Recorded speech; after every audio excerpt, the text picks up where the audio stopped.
Hey guys, so I am back today with my most disappointing reads of 2023, and I love this video because this is the video that I really allow myself to rant in, because sometimes I feel really bad like ranting too hard about books because I just feel really bad about it because, you know, nobody deserves to be like just ripped apart. But I just want to like rant in this video because some of these books just frustrated me so bad, and this is like that one video where I just really allow myself to get really frustrated and let my feelings out. So in this video I'm just going to talk about the books that I didn't like this year, maybe even the books that I DNF'd, and just kind of talk about why I hated them and whether you guys should read them or not, or give them a try even. So let's just go ahead and jump right into the video. So the first book is a book that I'm actually really sad about, and I'm surprised I'm starting with this one. The only reason I'm starting with it is because it's the most recent one that I read. And this one I gave 3 stars, and I think the only reason I gave this book 3 stars is because of the nostalgia, and I wanted to like this book and it was like painful for me to rate it low, so I just like gave it 3 stars even though I probably could have given it 2 stars and it probably would have made more sense. I just felt so bad doing that. But it's Alice's Adventures in Wonderland by Lewis Carroll, and this book is one of those books that I do not get it. I think the only reason why I gave this book 3 stars was because of the nostalgia reasons. Like there's definitely parts in this book where I'm like, oh, that's from the movie, or there's like certain lines or quotes that is like pulled directly from this book into the movie, and so it just like brings back the nostalgia because I love the movie. But that's the only reason why I think that I like this, is because of those little moments.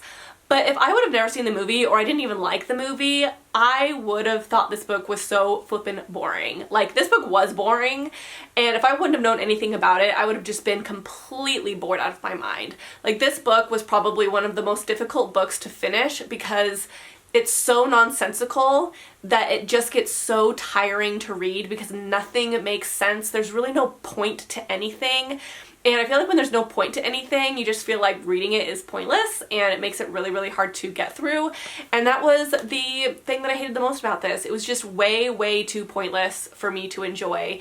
And it just sucks because when you have a movie that you just adore so much and then you read the book and you just don't like it, it's so disappointing. And this is one of those books too, I'm like, how do people like this? Like when people rate this 4 or 5 stars, I genuinely don't understand. Like I don't understand how this is an enjoyable book to read, if that makes sense. I don't know. I really don't understand it, and it just really sucks because this is such a gorgeous little edition and I wanted to like it so bad, but I just really, really did not like the reading process of that one. The next book on this list is my least favorite book of the year. This is definitely the book that I rated the lowest. This is the only book this year that I gave 1 star, and it is 19 Claws and a Blackbird, and this was a short story collection by Augustina Bazterrica, and this is supposed to be like a horror short story collection, and I thought I was gonna really like this. I was really excited to read this when I got it, and this is literally, when I tell you, one of those books that actually makes me mad that I spent my money on it and spent my time reading it. Like, I felt scammed out of my money, and I said this when I reviewed it. It's very, very rare when I feel that way about a book. Like, most books that I rate low, I'm like, well, I can understand how people could like this. Like, it's just not my taste, or I feel like, you know, the writing could have been kind of edited a little bit, or maybe like the pacing was a little off, or it just wasn't my favorite tropes. Like, but this is actually one of those books that I don't feel like should have been published. I feel like it was very half-assed. I feel like what this feels like is like an experimental book. Like, what it feels like is she went to her journal and she just was experimenting with ideas or trying to come up with like the craziest things, or maybe she had a writing prompt that she had to follow, and so she just wrote some random story using a writing prompt, and the stories weren't the best, but she like did what she could with the writing prompt, and it feels like she took all of those experimental things from her journal and just plopped it in a book. And the entire time I was reading it, I'm like, why is this written? I am not a writer, and I'm telling you I could write scarier horror stories than this. Like, these stories were not scary, they were not dark, they were not weird, they were just so bland and so boring and so pointless, and the entire time I'm just like, I am mad that I'm reading this. So the next book is a book that I actually DNF'd and I haven't talked about yet, but I'm going to talk about it in this video just because I don't really need to talk about it anymore probably, but this was a DNF, and I have a rule for myself where if I read over 50% of a book, I will mark the book as read. And if I read under the 50% mark, I will just mark it as a DNF. And this book I read probably up to like the 40th percent mark, so I was almost 50% in, but I just couldn't read it. And it was Mirage by Samaya Dowd, and this book, I didn't rate it, I just marked it as a DNF, but I have a feeling it probably would have been like a 2-star for me. The thing that was a problem with this book is she tried to create a world that was way too big for what she was trying to do. So this book is a pretty short book. This book had planets and like cultures on every single planet and different worlds and different languages and different like kings and queens and lineages and like so much world building for this tiny little book that it was just way too much. He tried to do too much with this and it made it really hard to get into. And because of that, she really had to like rush everything because I think a lot of this book was just kind of trying to like describe the world. And there's a romance in here, but it was so random and so quick to develop that I just was like, what is going on? Like, how are they already like having feelings for each other? Like, I don't even understand how it could have happened already. Like, it just didn't make sense. And I think it's because she just spent so much time building this world and it just was too big. I think that she probably could have done something really great with this if she would have done like a trilogy and made each book in the trilogy like a pretty decent size. I think she probably would have had a little bit more luck with this. I probably would have given this book 2 stars if I would have finished it, but I did DNF it and I'm really glad I did. So the next book on my worst books of 2023 is a book that I hated, and you guys know this book. I actually already got rid of it, but it's Book Lovers by Emily Henry. Now this book was one of those books where it's hard for me to believe that people really like this. And I'm not saying that in like a pretentious, like, oh, these people don't even know what they're talking about kind of way. I just was so like underwhelmed by this book that I'm just surprised that it's so popular. You know what I mean? I'm surprised at the hype with it. And I think what really bothered me about this book the most, I talked about this in my best books video, is that Emily Henry was trying to make a romance and like a general fiction, like chick lit novel, and like make them the same book and like put them together, but like each plot point was like fighting against each other. So you weren't getting enough of this plot and you weren't getting enough of this plot because she was trying to do 2 plots at once. And so I felt like both were just very underwhelming and I just wasn't really understanding or getting enough of them to care. And like Charlie, the love interest guy, fever dream. I could not tell you one single thing about this character that even like remotely connected me to him. Like, I don't even feel like he existed. I'm like, who is Charlie? I don't understand. Like at the beginning of the book, he's like this enemy or rival guy, and then like by the middle, he's just like this guy in a small town running a bookstore. And then like at the end, I don't know, he was just one of those characters that I'm like, I don't understand this guy. Like, I don't know who he is at all. And I don't like that when I read romances. Like, I really want to feel that really strong connection to the characters, and I want to feel that connection between them as well, and it just wasn't there. But then the other plot line, like the one with her sister and everything, felt so forced. And I hated her sister. Like, by the end, I'm like, that was like such a shady move from her sister. Like, it just felt really weird. Her sister felt like a really weird character. And the other thing that I didn't like was the main character, I can't remember what her name was.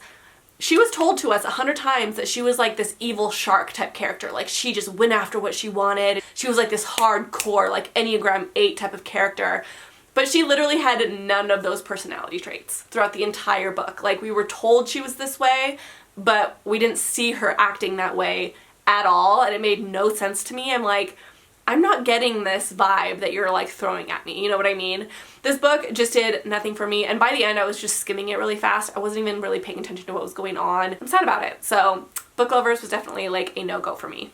The next book on this list is The Whispers by Ashley Audrain. Now this book, I wasn't going to put in this video, but the longer I have gone from reading it, the like more I don't like it. And I think the reason is because it's so flippin' forgettable. Like, this is one of those books where it's so long, and for what reason? You know what I mean? This book just goes on and on and on, and it's just drama between like this community of women and their husbands, and it's just very drama heavy. Like, if you're somebody that likes like reality TV or like the Real Housewives type of thing, like maybe you would like this, but that's not really my thing. And so I just kind of felt like this book just went on and on and on and on. And I was so just kind of like bored. Like, I didn't really understand like where this book was going. Like, there's one thing that you're trying to figure out through the whole entire book. And that is what happened to this kid, because he fell out of his window at the very beginning of the book, and you're trying to figure out like how that happened. And just to find out that one thing, like you have to read this entire book with all of this drama and lies and gossip and blah, blah, blah, blah.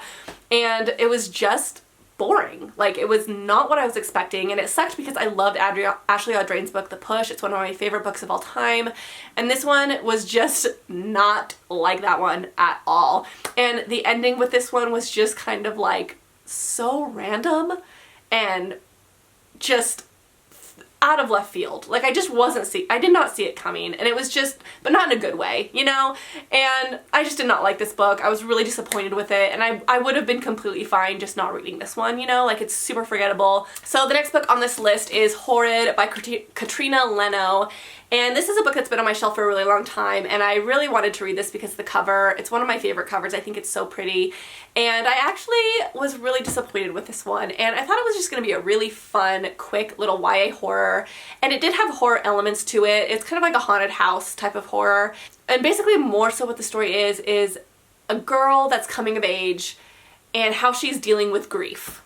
Like, that's pretty much what this book is, with some horror drizzled in, like a haunted house drizzled in. And there's a lot of just like her going about her day, going about her job, going about her school life and making friends, and like just daily tasks and daily things and how you go about these things while you're grieving. And it was just not what I was expecting. Like, when I want horror or when I read horror, I want it to be scary. Like, I want it to be something that's like scary from start to finish, like keeps you on the edge of your seat, like it creeps you out. This did not creep me out at all. So I gave this book 2 stars, definitely not what I was wanting. And if you're looking for a horror or something that's really scary, this isn't going to be it. But if you're looking for something kind of coming of age with some horror sprinkled in, then you may really like this. Just wasn't my thing. Sorry guys if my voice sounds weird. I'm kind of sick right now, so I feel like I sound a little bit weird, but I'm like really clogged up. Like, I can't hear out of my ears and my nose is really clogged up, so I sound weird. I know I do.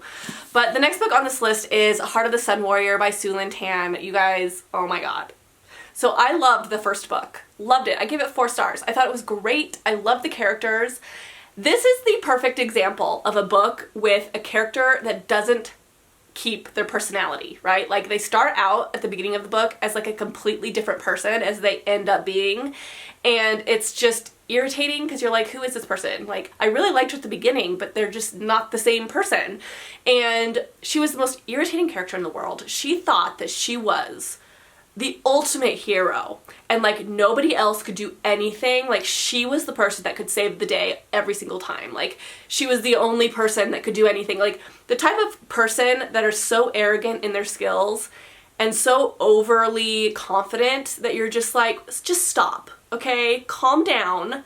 Let them handle this situation. Like, you're not like the freaking king of the world. The funny thing is even one of the characters in the book got annoyed with her, and they're like, would you stop trying to meddle in everyone's problems? Like, just let people deal with their thing. Like, you don't have to save the day all the time. And they like got mad at her for it, and I was like, thank you.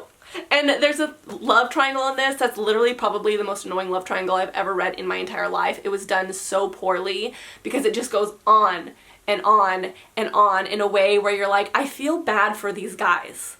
Like, it's genuinely like mean what you're doing to these guys because you're just not making a decision. Like, if the main character was a guy and the 2 love interests were females, you would literally hate the man. You'd be like, you are literally playing games. You are leading them on. Like, what are you doing? It was painful. This book was painful. And I'm going to be honest, I didn't finish this book. I made it to about here. Like, I read to the very, very end of this book. I would say 85 to 90%. No, I would say like 90% into this book. 95 even almost. And I couldn't do it. I couldn't finish it. I was like, I can't read this book for one more second, even though I have like maybe 50 pages left. I can't do it any longer. And I actually went on to a Facebook page and I was like, can somebody tell me how this book ends, because I can't finish it. It's so boring. So somebody actually told me how it ends. So I didn't even read the end of this. It was that bad. So I gave this book 2 stars. So disappointing, especially because the first book was actually pretty good. So the next book that I did not like this year was Broken Perfect Lies. Is that what it's called? Yes, Broken Perfect Lies by Katie Wismer. So this is a YouTuber book, so I don't want to like, you know, rag on her too hard because, you know, I just wasn't a fan of this, and it sucks because I really liked her Marionettes series. I read the first 2 books in her Marionette series, and those were really good. Like, she's not a bad writer by any means. I did like those books. But this one specifically just didn't work for me, and the reason it didn't work for me was because she fell into the trap as a writer where you're trying to like build tension, right? Between maybe 2 characters, like love interests, where you're trying to build that slow burn tension, and you're trying to like not quite satisfy the reader with what they want, but you're trying to kind of like build that tension. But what she never did was allow that tension to subside. So like a lot of this book was you wanting the love interest to help the main character, or to swoop in, or to be the hero, or to like do his job basically. But he never does it. It's always somebody else, whether it's her dad or her assistant or somebody else, her ex-boyfriend even at one point. It's never the love interest, and it kind of felt like she was doing it to kind of like build that tension, like I want the love interest to do this stuff, but then she never like satisfied that feeling in you as a reader, and it was the most frustrating thing through the entire book, and it made it so there was no connection between the love interest and the main character, and by the end you're just like, I don't really care if they stay together. Like, it wasn't like they didn't connect. Like, there was nothing in this book that made you really root for them. And to be honest, I can't even really remember fully what this book was about and like how it ended.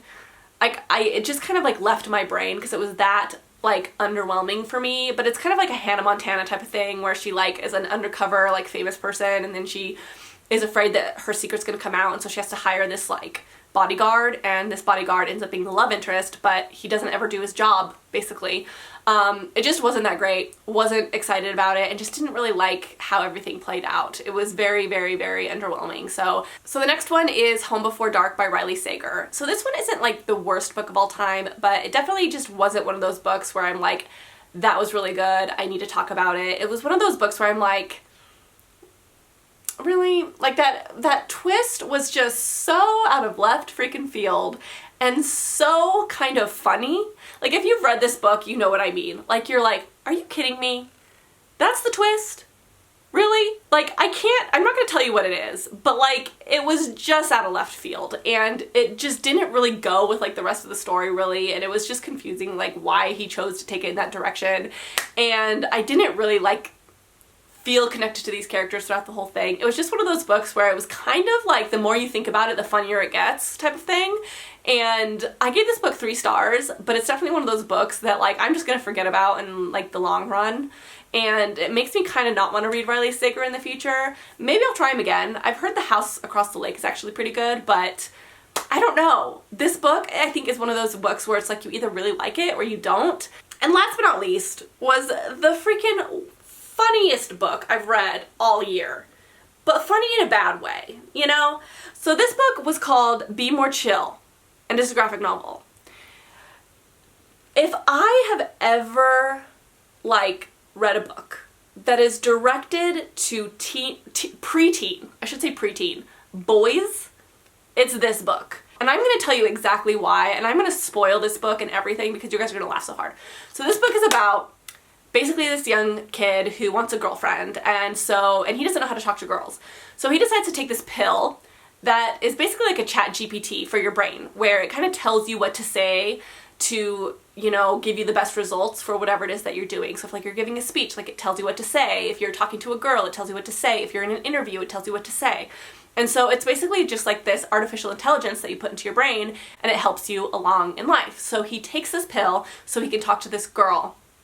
And what ends up happening is these artificial intelligence pills start taking over people's minds, and once you take it, you can't get rid of it. And it starts just taking over people, and they can't control themselves, they can't control what they say and do and all this other stuff. And they're trying to find a way to get rid of these artificial intelligence pills that you take and go into your brain, and they can't figure it out. But what they figure out at the very end is how, in fact, you get rid of these artificial intelligence brain eaters. And you'll never guess what that thing is. Just think of the most random thing that you could possibly think of in history. Like, I would never have thought about this, but a teenage boy would. A preteen boy would. What's the most preteen boy thing you can think of? Mountain Dew. Code Red. All you had to do was drink a Mountain Dew. Code Red. and the artificial intelligence would disappear and you'd go back to normal. Yeah. Like, when I read that, I was like, okay, I think I read enough for today.